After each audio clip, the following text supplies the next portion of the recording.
I had to go take care of some stuff, but now I'm back.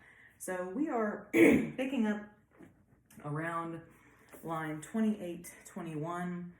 This is when Beowulf has passed away, and this is how the author chooses to kind of eulogize him, but also the dragon.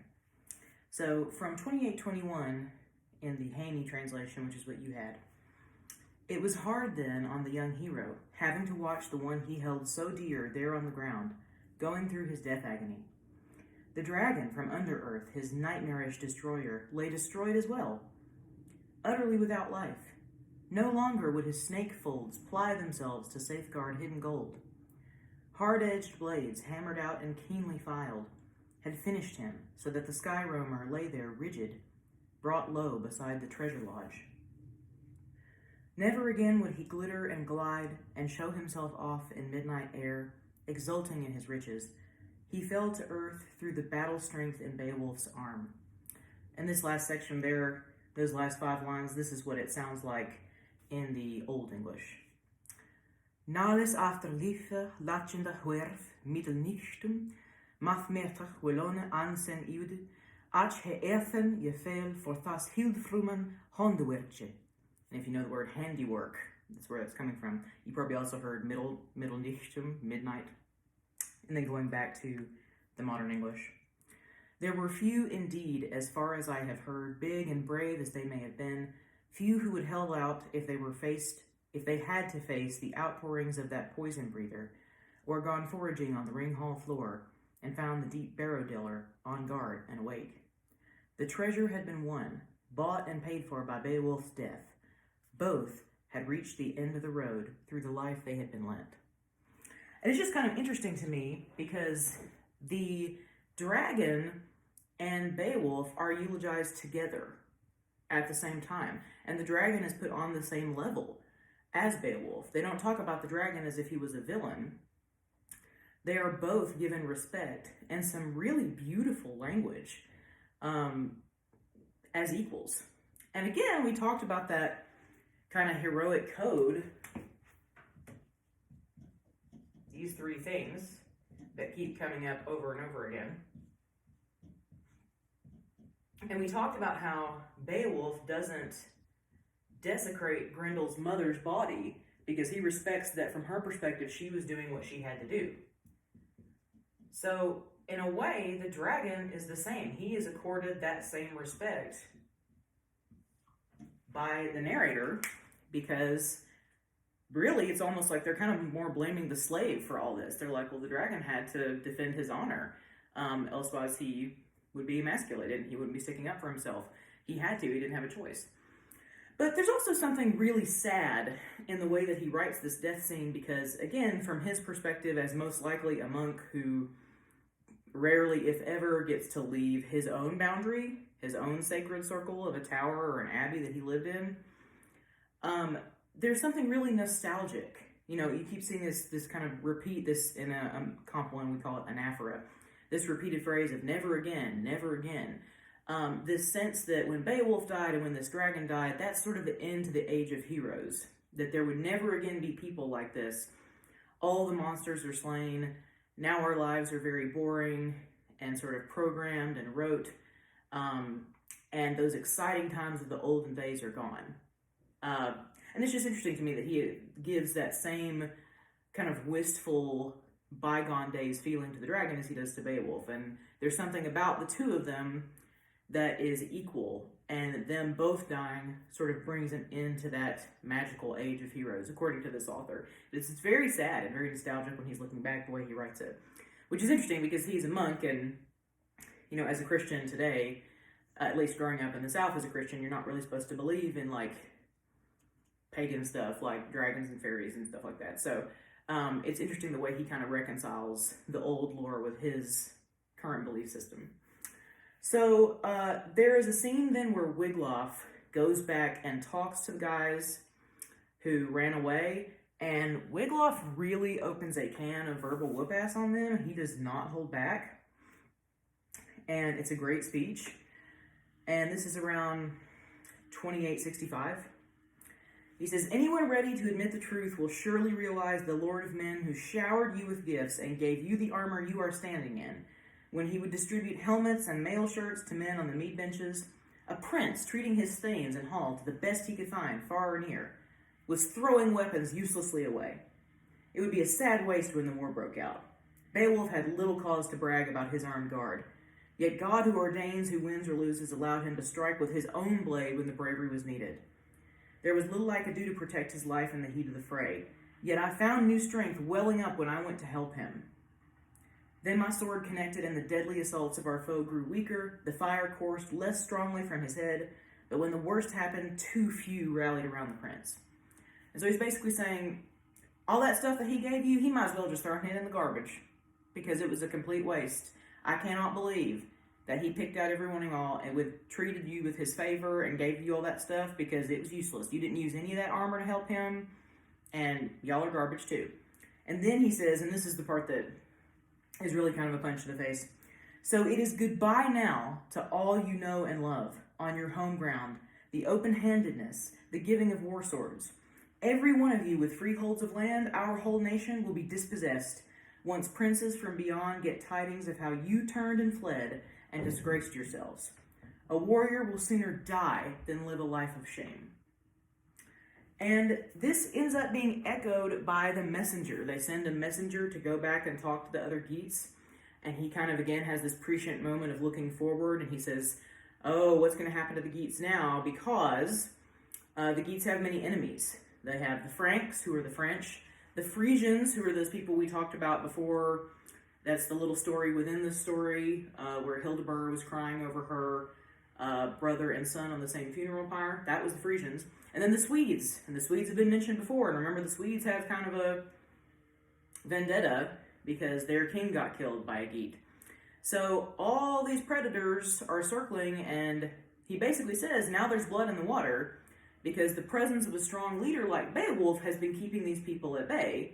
But now there is a power vacuum. And Wiglaf tells them, he's like, everybody is going to know what you did today. And they're going to hear that, oh, well, the Geats aren't really worth anything anymore. And they just ran away when it was time for them to defend their king. And so they're basically sitting ducks. We may as well go collect. And that's what happens. And that is sort of the answer to the question that I had when I started reading Beowulf, which is, why don't we have Geats anymore? Well, this is why we don't have Geats anymore. They were conquered and absorbed into the surrounding Scandinavian people around them, most likely the Swedes. So Geat land doesn't exist anymore. It got taken over and made a part of something else, according to this text, because they lost the quality of warriors that they once had, and they lost their great leader who was defending them. So then it's kind of sad, like, they take a lot of the treasure and put it in Beowulf's barrow, and they like put it on the fire with him, which to me is kind of stupid, because it's like he died. His one consolation was that he wanted to see that treasure so that he could give it to you. Don't just put it back on his funeral pyre. But anyway, and this text is intentionally bookended with funerals. There's a funeral at the beginning, if you remember Shield Chieftain, and there's a funeral here at the end, the funeral of Beowulf. And then there's that scene with the Geat woman with her hair out, all bound up, and she's crying out in like fear and devastation, and she's wailing. And that's meant to be kind of a disturbing scene. Like, it's a little bit of a throwback to Hildebert and her crying over the funeral pyre with both her family members on it. But also, the women in this society, as I talked about a little bit before, their purpose is to sow peace. It's not just to have babies, they have things to do, but for the most part, they are diplomatic, they make peace through marriages, they are the people who ceremonially, greet people, and that their job is to make peace happen. So with a woman is in this society is being really unpeaceful, and is just kind of like letting go and screaming, that's a disturbing image, because it's the men who are usually the berserkers, and the women who kind of hold that peace. And so this is meant to be a bad omen. And she has a lot of reasons to cry, and it's not just about Beowulf's death, because sort of she knows what's going to come. At the very end, it sums up Beowulf as a leader. In the last few lines, it says, "They said that of all the kings upon the earth, he was the man most gracious and fair-minded, kindest to his people, and keenest to win fame." And fame is not just, it's not necessarily used there in the way that we think of fame today. Like if you want to be famous, it's almost kind of this narcissistic urge, like you want hundreds of thousands of, or even millions of Instagram followers, and people taking your picture wherever you go, and people obsessing over you and screaming your name. That's not really what fame means. It's more like legacy. And you've probably seen this quote that goes around Pinterest from time to time. Some people attribute it to Banksy. Some people say it's an old Viking adage. I just think it's something that's been around for a long time. But the quote says, "You die twice, once when you physically die, and another time when somebody says your name for the last time." So their idea in this time of legacy was that you would make a name for yourself that would live on after you died. And that when people continue to speak your name and tell your story, in a way, you continue to live. So the good news here is that in that way, Beowulf has succeeded. There is some evidence, did he stay underwater for 2 hours fighting a monster? Probably not. But there is some evidence that Beowulf may have existed. He may have been a real person. The way the text describes Beowulf's barrow, a lot of archaeologists think that was probably a real place that people could see from a certain vantage point. And other people who are mentioned in the text are actual historical figures of record. So Higelac, who's mentioned in the story, was a real documented king, and he died in real life in the way that it is described in the book. So a lot of people in the story are real, which leads some people to think that Beowulf himself might have been real too. But kind of like Arthur, whoever he really was, just exaggerated over time, and he became kind of this figure of myth and lore. But because of this book, because of the fact that it was rescued from the fire, along with Gawain and the Green Knight, which you're about to read, and because of J.R.R. Tolkien, who picked it back up out of relative obscurity and said, I think we need to be reading this, a lot of high schools and a lot of colleges and grad schools still to this day talk about Beowulf and what it shows us about story structure and the heroic code and what we can learn about the English language and how it changed from that point. So by that standard, Beowulf has never died because his name continues to be breathed, it continues to be spoken. So he's still kicking around. So that is the ending part of Beowulf. The reason that I had you read Everything Ravaged, Everything Burned, I did get some feedback about that and the violence of that story and how that was traumatizing, and I do apologize for that. I did warn you in the schedule. I did put sort of a trigger warning on there, but I didn't really give you a choice about reading it, so I'll consider that differently for next year. But as I admitted in the discussion questions, I love that story. I think that as I've mentioned, I think the ending of that story is one of the most perfect endings to a short story in the last 100 years. But I had you read that because, number one, it's actually pretty easy to read because he does use modern diction. It's very accessible. But number two, I wanted to give you a contrast to the way that the Vikings were portrayed in this story. Because the Scandinavians in this story, even though it's being written by a monk who should hate them, because his type of institution was getting sacked by them all the time, in this story, they're awesome, and they're heroic, and they party all the time, and they give each other lots of good stuff, and we really mostly see the positive side of them. So in order to be fair, I wanted to give you the other side, which is somebody just getting blood-eagled for the hell of it, and a lot of other things that went on. And then Mary, and we can debate what happened with her in the discussion questions. So I'm not doing a lecture over that. I mainly just wanted to discuss that. Made a mistake because for some reason on the schedule, I put that the discussion questions were not happening this week, and I have no idea why I did that because I did want to do a discussion. So that's my fault. The way that I've decided to fix that is the discussion questions are still there. I'm going to give you extra credit if you participate in them this week, but you will not be harmed in any way, participation-wise, if you don't participate, because I did put on the schedule, for some stupid reason, no discussion this week. But they are there. If you want to participate, you're going to get extra credit on your grade.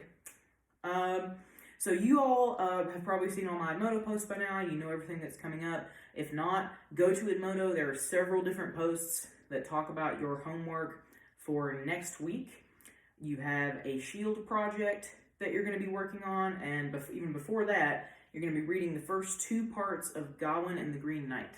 And we're switching time periods a little bit, but it's still loosely, our theory and legend is loosely what we would call early medieval, even though Gawain was written down in what we call high medieval, and I'll get into more detail about that later. So if you have questions about anything that I talked about today, anything in regard to Beowulf, just let me know. Hope that you are having a fabulous week, and today's Friday, so I hope you have an even better weekend. Bye!